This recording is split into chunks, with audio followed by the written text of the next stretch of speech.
All right, good afternoon, everyone, and welcome to, we could call this a special edition of KSAT News Now. It has been a very busy day across the entire San Antonio area. Very busy day in our newsroom, and that's why meteorologist Mia Montgomery is joining us right now, because y'all have had a lot of stuff going on in the weather department. Mia, what's kind of the latest situation? Yeah, just kind of explain what's going on. Yeah, we have seen a lot kind of push through just San Antonio in general and surrounding areas since the sun came up. We had some scattered showers and heavy downpours that affected the morning commute. I know Justin Horn was doing traffic this morning, and he said that things were getting a little busy during the end of GMSA as we really started to see some of those heavier downpours move in. And really, for the most part, it was the heavy rain. That was the story until right around 8 a.m. this morning. Even KSAT Erica Hernandez, she was driving down I-35, and a lot of residents that were also on I-35 and 281 right around 8 o'clock saw a brief tornado form. It did hit the ground. We have photos and videos of debris and things like that that was lofted into the air. It was very brief though, and thankfully we have not heard of any injuries that were reported or things like that. So far, damage has been pretty minor. Right. But I know the big question that a lot of people have been asking today is how come we didn't see a warning that was issued or anything? And this is not, blaming the National Weather Service or anything like that. A lot of times, and with this particular weather setup, we've got plenty of moisture in the air, and there was just enough spin as you get up in the upper levels of the atmosphere. It was so brief, and when we have this particular weather setup in place, typically it's there and then it's not. Like if you didn't see it right then and there, you turn around, it's not going to be there anymore. So that was just kind of one of those things. And of course, we had another tornado warning near Canyon Lake that followed a little bit after that. And then one even in Wilson County, closer to the top of the noon show, just because these heavy downpours, while they haven't been producing a lot of lightning or anything like that, they're not gigantic supercells that are dropping golf ball sized hail, which is great. It's mainly just a rain thing that we've been needing to monitor. But every so often, if you see just a little bit of spin under the right conditions, we can see these brief little tornadoes pop up. And that's exactly what we saw today. Yeah, and so I was out there earlier this morning in that neighborhood. There was this reported damage out there, and speaking with San Antonio Fire Chief Charles Hood, he said the same thing. It's very unexpected.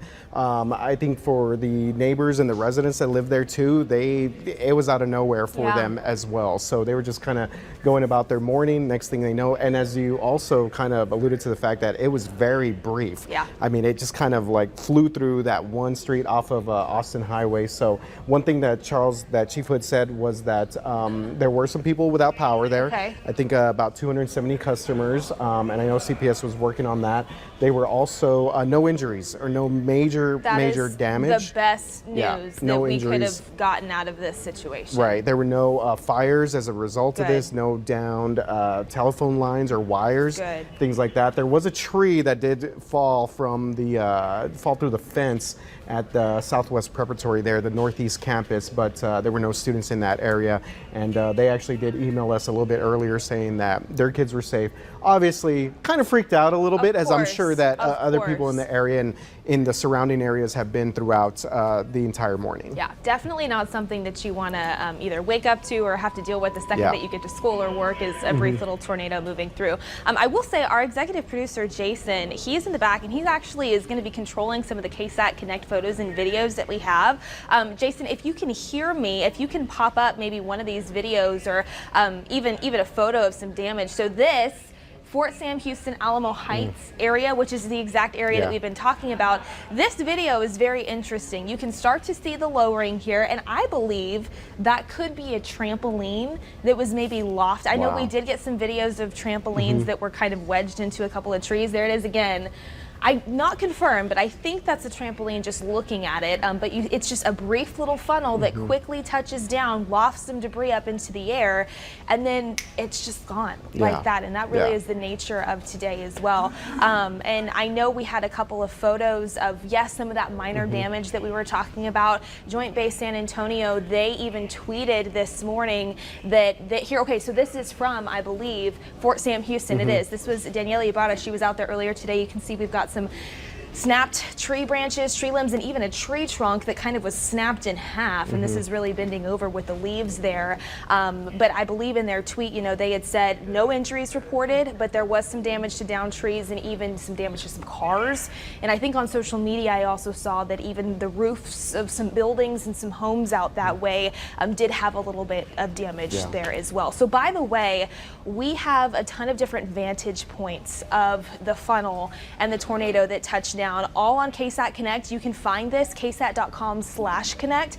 And you also can visit KSAT Connect through your Weather Authority app. This also is a very telling video.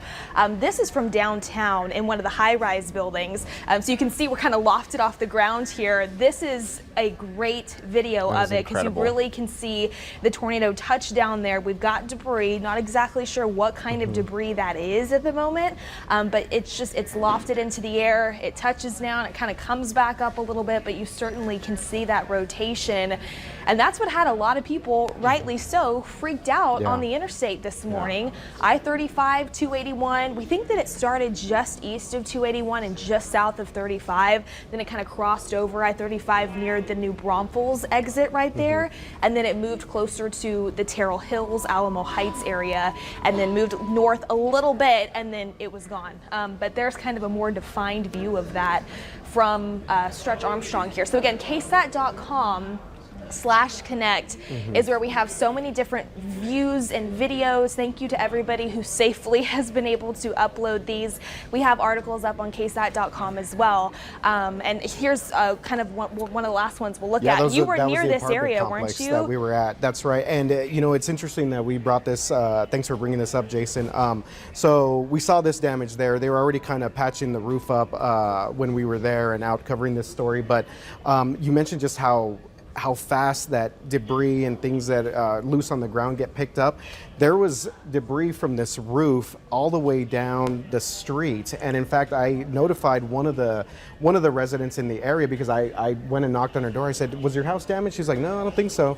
And I pointed up at, I was like, "Well, look at your roof real quick." And so she was like, "Oh my God!" Like, no, and that it must have flown all the way from this apartment complex, the Alcove Apartments, to. So I mean, obviously, scary stuff when you see things flying like that in the air, and you just don't know where that stuff is going to fall or land. And so that resident was a little bit like, "Wow, I did not know that."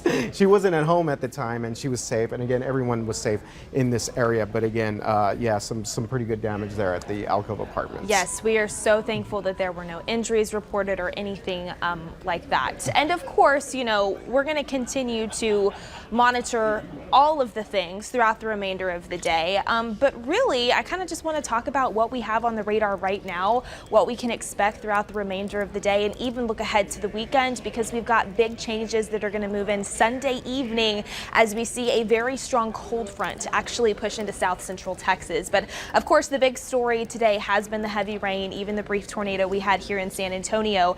This is what's left of the activity right now. A lot of the more widespread kind of blanket of rain, which was associated with the energy we had earlier this morning, is closer to the Austin Round Rock area along and just east of I-35. That's filtering up into the Brazos Valley near College Station.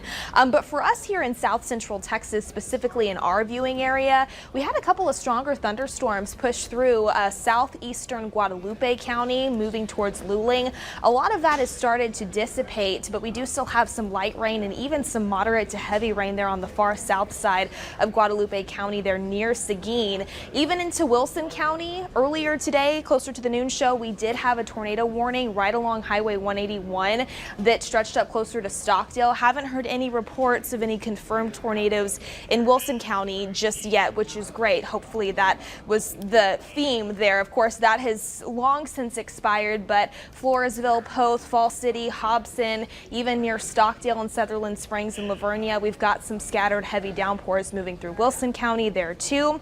And then just some more spotty showers, spotty downpours generally south of San Antonio. For us here right now in the Alamo City, we're pretty quiet for the most part. We actually do have some peaks of sunshine we were just talking about right before our streaming started here. And then we did have a few more downpours there near Leon Springs, Timberwood Park, crossing over I-10, and even near Bernie. A lot of that activity has come to an end, but we have a few more light showers there near Bernie and the I-10 corridor too.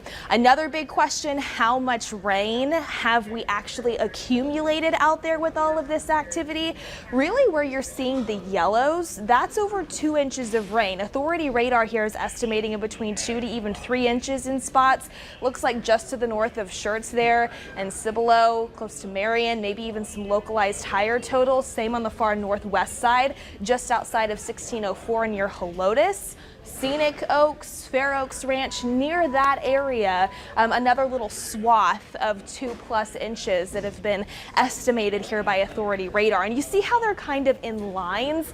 That's because a lot of the storms that we've seen today have been training. And that essentially means that they're just following each other in a train. So overall, this activity as a big cluster has been pushing eastward, but within this piece of energy here, these individual little downpours have generally been following each other in from the southwest and pushing farther up to the northeast. So when we look at the 12-hour rainfall totals, that's why they are showing up in little streams like that. So flooding, you know, when you do tap into a lot of rain, multi-inch totals in a very short amount of time, we do need to monitor for flooding issues, especially where there are construction zones, even poor drainage spots, low-lying areas, things of that nature. And it's something we'll continue to monitor, but for us here in San Antonio, a lot of the activity is coming to an end. And like we mentioned, we've even seen some peaks of sunshine.